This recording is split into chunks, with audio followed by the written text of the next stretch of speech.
Merhabalar Levent. Yanımda Ed Dempsey var. Pension Fund'dan CIO yani baş yatırım müdürü. Thank you so much for coming, Ed. And this is an interesting day. I see from the terminal and from the computer that jobs data trim stock slide. Should we be happy about the jobless claims this morning? Well, the jobless claims were really indeterminate. They were only about 3,000 claims off of expectations, so they didn't give us any indication one way or the other in terms of the trend. How about the FOMC minutes from yesterday, from last night, when Bernanke and the other members explained that a couple of Fed members, as opposed to, several Fed members, as opposed to couple members from March FOMC. Should we expect any QE3 from this? Should we read between the lines? Well, the real takeaway from those minutes it seems like most of the Fed members did not feel that any additional QE was necessary. Some said perhaps, but what the important thing to know is that whole meeting took place April, I believe, 22, 23, before the latest slide in the data, before all of the latest goings-on in Greece. So the latest news is not incorporated in their comments.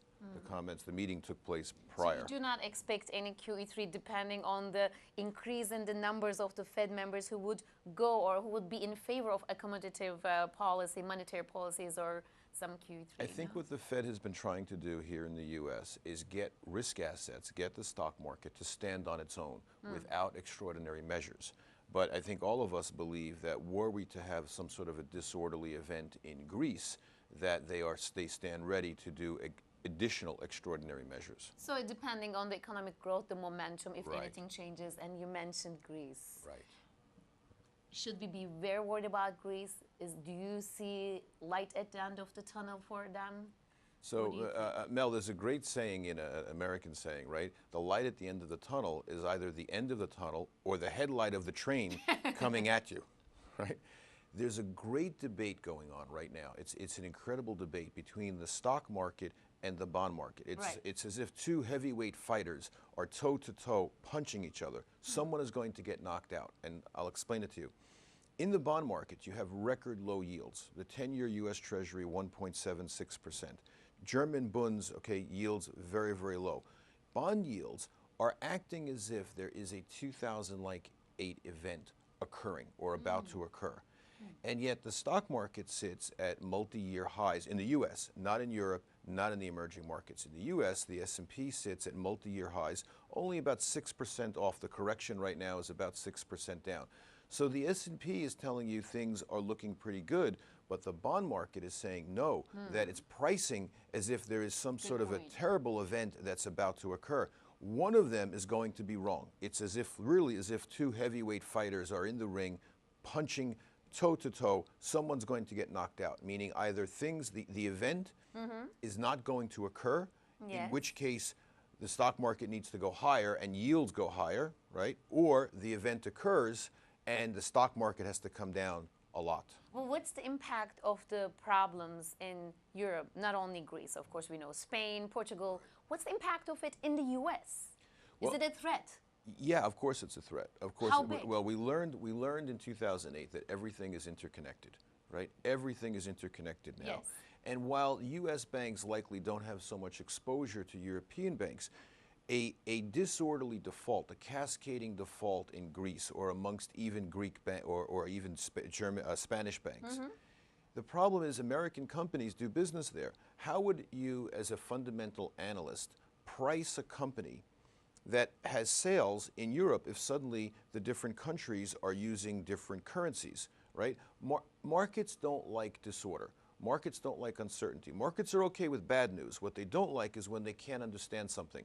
So American companies that generate a lot of revenue overseas, well, if suddenly Greece were using the drachma, right, and there were rumors of other, exit from countries, the euro. right. Suddenly, if you're an investor, how would you value those sales of the American company overseas? You would have confusion. Now, what happens in confusion is markets take the prices down to adjust for that confusion.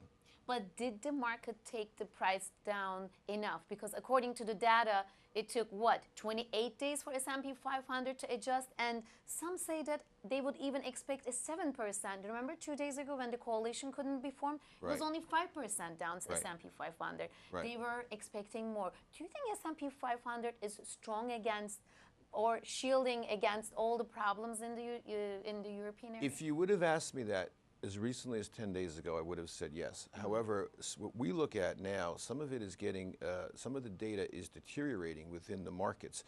Junk debt is now beginning to get very soft, is rolling over. Some of the more risky areas underneath the S&P, the small caps, have become weaker. Commodities, of course, have now had a tremendous sell-off. The CRB index is back to where it was August of 10. Right. So many areas within the other markets are confirming the bond market's view of the world, that there are bad times up ahead.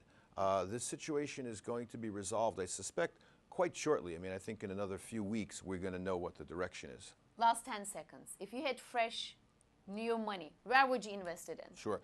If I had 10 years, you can't deny that companies look amazing. Share prices look amazing. They are very, very inexpensive compared to bond yields over the next 10 years. In the U.S. Yeah, in the U.S. Now, if my time horizon is the next month or two, I think I would be careful. Thank you so much for coming. Levent, söz tekrar sizde İstanbul'da. Sohbetimiz Ed Dempsey ile birlikte burada sona erdi.